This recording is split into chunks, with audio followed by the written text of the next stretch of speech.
आपको बताने वाला हूँ उसमें मैं बाबा साहब भीमराव आपको परिचय नहीं दूंगा, बल्कि उनकी कुछ ऐसी बातें बताऊंगा जो आपको अपने जीवन में करनी चाहिए। क्योंकि मेरा नाम विराज है तो उससे आपको क्या करना, लेकिन आदमी अपने कार्य से सर्वश्रेष्ठ होता है। श्री कृष्ण ने गीता में बोला, श्रीमद् भागवत महापुराण में भी है। तो इसी बात को आगे मान के मैं आपको ये चीज बताता हूँ कि जो हमारा संविधान है जिससे हम सब लोग आज यहाँ पे बैठ पा रहे हैं, ठीक है। तो पहले क्या होता था कि जैसे हम मान लो साहिल भाई है और एक कृष भाई।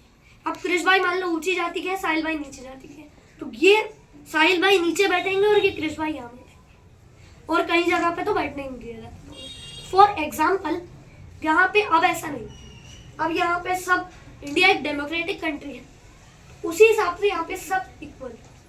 कॉन्स्टिट्यूशन जो है वो हमें राइट देता है इक्वलिटी, ठीक है। कॉन्स्टिट्यूशन का मतलब ही है इक्वलिटी। और जैसा कि हम जानते हैं कि हीरो और जैसा कि हम जानते हैं बहुत अच्छा वो हमें सर्वश्रेष्ठ बनाती है। अब जैसे इंडिया की इकोनॉमी है वो भी हम देख रहे हैं कि बढ़ती भी जा रही है और कम भी हो रही है, ठीक है। तो इंडिया की इकोनॉमी बढ़ती कैसे है, जब हम पढ़ते लिखते हैं। लेकिन जब संविधान नहीं था तब कुछ लोगों को ये पढ़ने का अधिकार भी उनसे छीन लिया गया। लेकिन जब से ये संविधान लागू हुआ है तब से बहुत लोगों को पढ़ने का अधिकार मिला। जैसे जो पढ़ना चाहता था वो नहीं पढ़ पा रहा था, और कुछ लोग ऐसे थे जो पढ़ना नहीं चाहते, मतलब वो अपनी मौज मस्ती में लगे फिर भी उनको मतलब दर्जा दे दिया। लेकिन कॉन्स्टिट्यूशन ने सबको एक इक्वलिटी का राइट दिया। और मेरे सुझाव एक है कि फॉर एजुकेशन, जैसे अगर कोई नहीं पढ़ता है तो उसके माँ बाप को सजा होनी चाहिए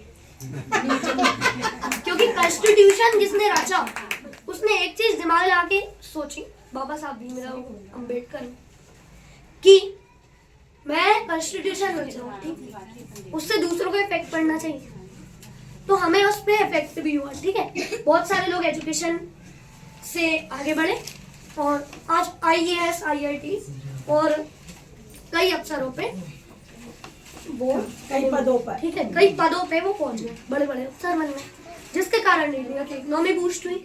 और इकोनॉमी बूस्ट हुई तो आप समझ ही सकते हो कि आज युग में इसका मतलब क्या, इंडिया आगे बढ़ा, ठीक, इंडिया आगे बढ़ा। वो कैसे बढ़ा, कॉन्स्टिट्यूशन के कारण। जैसा कि हम जानते हैं कि कॉन्स्टिट्यूशन जो है वो 26 जनवरी को लागू है, और अभी भाजपा की तरफ से 11 जनवरी से 25 जनवरी जो हमारा संविधान गौरव अभियान है वो भी चल रहा है।